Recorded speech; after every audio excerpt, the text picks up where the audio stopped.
Good morning, everyone, and welcome to our first winter-spring outlook of this season. With me this morning is David Valley, Rob Shedd, and Eric from Bucknell University. And we transition a little bit in this outlook where we talk a little bit more about the snow, water, null potential, and ice jam potential. A new website that we looked at this week is the Modus Worldview. So type that in and detail. We get a little feedback from the phones. That's some real detailed imagery of the Northeast, and you can see here, this was yesterday's shot. Prolific snow bands coming off the Great Lakes seen.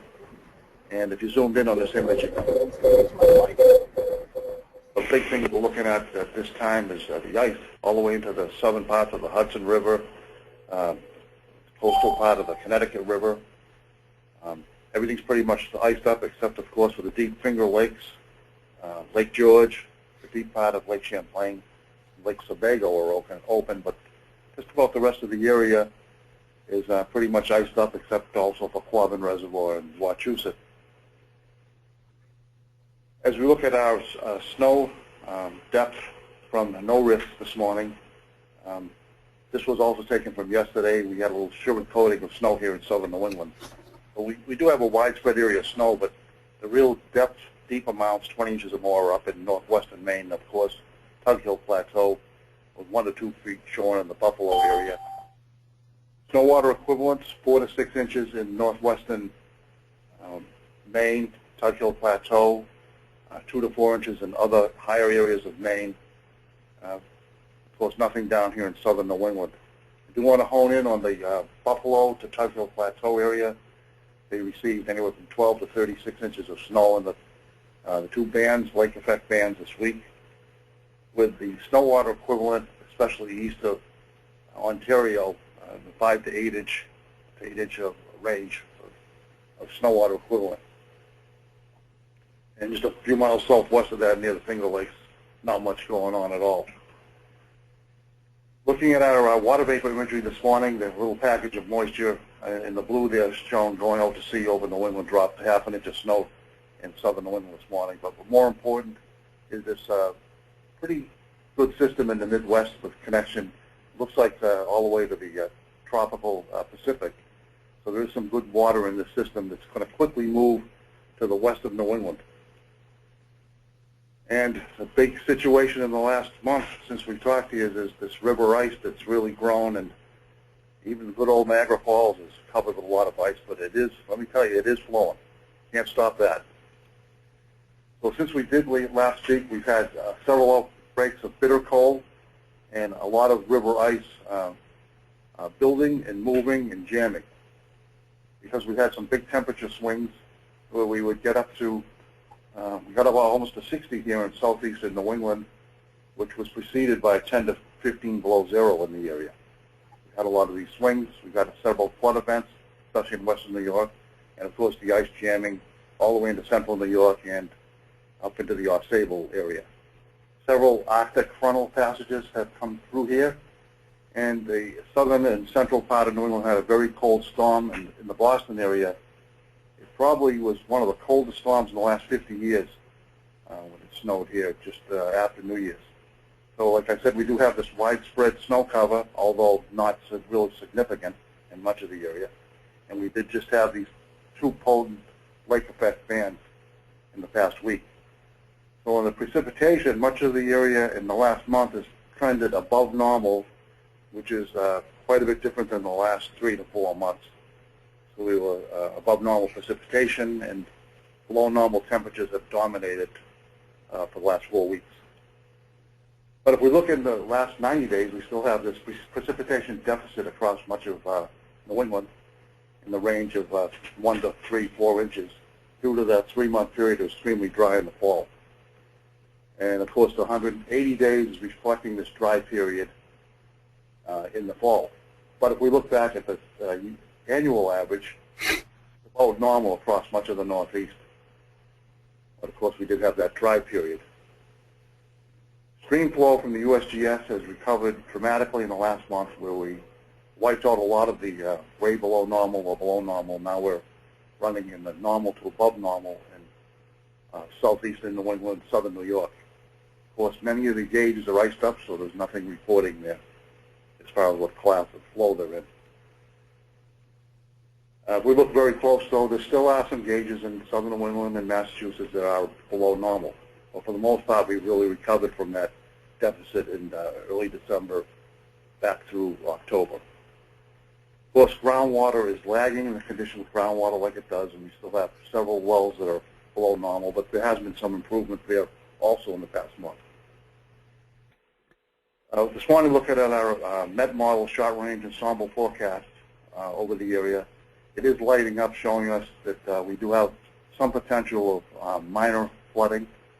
And this morning, talking with the forecasters, we have potential for some moderate flooding in southern Vermont, extreme eastern New York, northwest Massachusetts, so we'll see how that pans out. Looking at the water supply across the area, New York City water supply is currently 91% capacity, which is quite a bit above normal. Quabbin Reservoir in Massachusetts is running normal, Situate normal, and Lake Champlain is right on target for normal at the end of the year. Reservoirs are in pretty good shape. Of course, we are going to look at the drought monitor, which continues to show the precipitation deficit, as I showed you in those deficit maps, across much of the coastal and eastern, southeastern New England, southeast New York. So it's a normally dry, long-term precipitation deficit, as we showed. But as CPC has indicated in their latest 3-month outlook, they're going to remove any mention of drought in New England and southeast New York, as the pattern looks to have several good events come through the area in the next 3 months. So looking ahead, week 1, we expect to have normal to above normal temperatures, above normal precipitation indicated, especially in the first 3 or 4 days, first half of the week. And the models have indicated, as we've mentioned, the significant relaxing of the cold air. The QPF that went out of the Northeast RFC this morning has been upped since yesterday, and our 60-hour QPF amounts are in the 2-inch range, 1 to 2-inch range across much of southern coastal New England, with a bullseye of more than 2 inches across the lower Connecticut and river basin into much of southwest Connecticut. Thankfully, these are areas where there's very little snow, where the most rain is. And our 5 or 7 day HPC, our Weather Prediction Center graphic on the right, is showing the same trend with anywhere from 2 to 3.5 inches of rain in the 5 to 7 day period, especially across coastal and eastern New England. Week 2, we go back to below normal temperatures, and supposedly, if we look at this, normal to above normal precipitation. Looking at some of the teleconnections that affect our weather here in the Northeast this time of year into the early spring, we're looking at the North Atlantic oscillation, which is currently slightly negative, and a lot of members are showing it to still neutral or positive in the next 2 weeks. So we'll call it neutral. If you look back on the past 2 months, it's basically been neutral or positive, meaning that the cold we've gotten in here hasn't really been able to stick around a lot. It's been interrupted by these quick warm shots with inside runners and storms going to our west. The interesting thing is the Pacific North American pattern is trending to go quite a bit positive. And what this means, I'll show you on the next graphic, the next 2 weeks. Large area high pressure and warming out west with a dip in the jet stream and a troughiness in the east on the 8 to 14 day. So it's kind of heading back to a pattern similar to the last month or so. And precipitation-wise, it means normal to above normal precipitation in the Northeast. Whether or not we get a connection to the Gulf moisture is too far out at this time, but could be prone to some clipper systems. And if we look here at the surface map on Saturday, you can see that the 850 millibar temperatures are above zero across just about all of New England. And there's quite a shot of precipitation moving up, as we mentioned, on a south-southwest flow, warm air. And the 500 millibar, 20,000 foot level is showing the same thing with trough access. It's west of New England, inside runner, southwest flow, pretty warm across the area, melting snow and moving ice and rivers. As we go to week 2 or a week and a half from now, as we see the pattern has definitely changed back to a northwest. The temperatures above us here will be much colder as they were in December, and maybe the lace effect machine will start again. And as we look up here northwest, there's a clipper type system will move southeast in the flow, and we'll see how that affects us later that week. But it does look cold that week, and not much melting week 2. And the 500 millibar kind of brings us out west-northwest flow, big trough over southeast Canada, and no connection here with the deep tropics, a warm system heading this way that week. But what we've done on the spring flood potential outlook is this product does not address ice jams, but we feel because of the flows are normal to above normal with ice in many rivers from Buffalo, which is the east coast here, we've painted an area normal to above normal, including the Buffalo area, right into central, southern Vermont, central New Hampshire. Feel that with the snowpack there and the rainfall is forecast and the warm enough temperatures, the flood potential is above normal. Here in southern New England, where we will get a good slug of rain, but there is no snow to melt per se, we feel it's a little bit below normal, maybe normal flood potential. Of course, in northern New England, we're calling it normal, but it should stay pretty much locked in place for the most part. We are getting some new information this morning that is going to take a couple of points between minor and possibly moderate flooding in southern Vermont, central Vermont. So that's something we're looking at, and we may update this map later today. So what we did put in here is a significant river flood outlook. There is a possibility of some significant flooding in that area I just mentioned. This area may be expanded somewhat north and somewhat to the east. A little bit with the forecasters today. The maps haven't been updated yet today. But we're looking at that potential increasing in that area for minor, possibly moderate flooding, something we have to look at. So on our map here this morning, show many gauges iced, but also potential for, as I said, minor flooding in that area in the orange outline. We continue with these every 2 weeks. If 11 a.m. is fine, I'd like people to let us know. This morning we probably could have used a little more time to get some more of this information out to you, because things are changing quickly here this morning. I expect to have our next briefing in 2 weeks. And there you go. If you get a chance, go visit Niagara Falls before the ice leaves. In the evening, of course. Thank you. Any comments?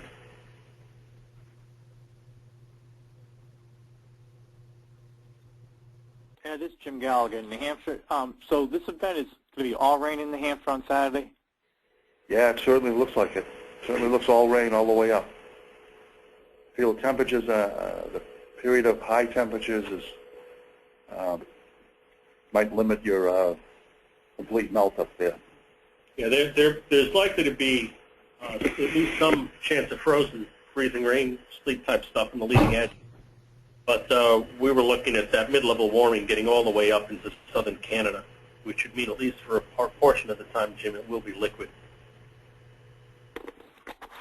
And I have to say, from some of the weather forecast offices and some of the partners, a few of you may be on the call, we want to thank you for forwarding us some of the ice pictures. You know, shout out to Burlington, to Albany. You folks have been really good in helping getting with your partners to provide us some ice pictures. The USGS has provided us some. I think Vermont DOT may have been able to come through the Burlington office. It's been really helpful for us to have those kind of real images coming through and comments on what's going on in some of these basins. We've seen quite a mishmash of ice condition out there, from small streamers of open channel with a lot of anchor ice. We've seen other channels where it looks like you basically fill the river full of an ice machine mix. We had an image come to us from one of the media earlier in the week of the Coast Guard icebreaker going up to Connecticut, which was pretty fascinating to see just how much ice was in the tidal portion of that river. And then we've got the complication that in some of the gauge houses of the intake tubes and so on are completely frozen, even though there may be open water in the channel itself. So it makes this type of event very dicey because science quickly becomes art when you start dumping this much rain on partially or fully iced over rivers mixed with gauges where it's difficult at times to ascertain what's real flow and what's an ice jam type condition.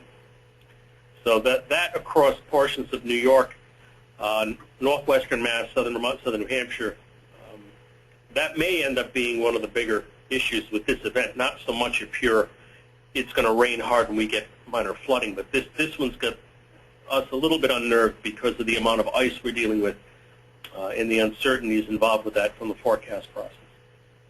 Gotcha. Yeah, we've got some problems on the Ammonoosuc. We've got a staff guy going out there now with somebody from Corral to take a look at in the Bath area, and we've had some problems over in Campton as well.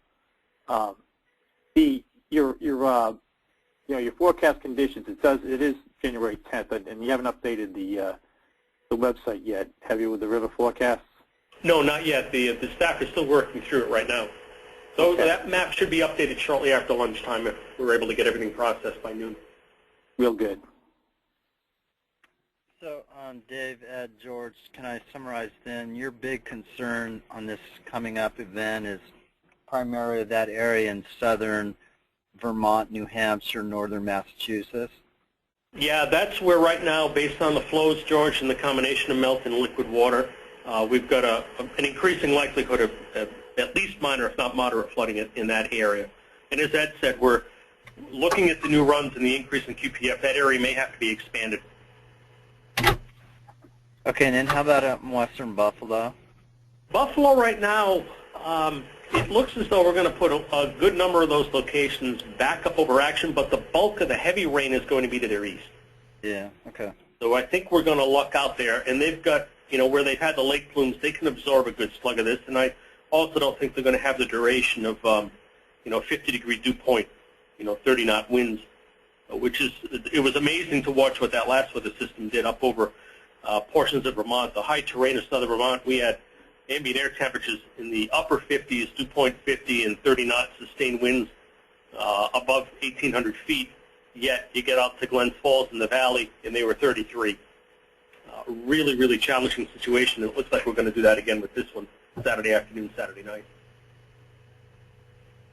Yeah, what we're thinking, folks on the phone, is when we get in these situations on briefing day where things are changing quite a bit, we might want to delay this call till 12 or 1 o'clock so that we get the latest information to you, if that's not a problem. That would be preferable for me. Okay. Yeah, not a problem. Hi, this is Linda Hutchins from SDCR. Hi, Linda. Hi, and in terms of photos of river ice, are there any particular locations you're interested in? I could put a call out to the DCR rangers and firefighters and see if they could go out and get some for you. Yeah, the areas of interest would be to get a feel of what some of the trips in the Merrimack look like, and similarly the trips out in western Mass. I know there's been some issue on the west branch of the Westfield. It's not so much the main stem, it's on a lot of the tributaries, especially the ones where we've got forecast points on, just to give us a better sense of the condition. Okay, and we have someone out in the Millers River, Irving area. Would that be? Good. Oh, that's good. Yep, the Deerfield as well. So we appreciate your help. It really has been very beneficial for everybody that's been able to send us some photos and info on the ice condition. Okay, let's put that out. Okay, if no further questions, I'd like to thank everybody for being on and your comments, and we'll see you in 2 weeks, if not sooner. Thanks, Ed. Thanks. Thank you. Thanks.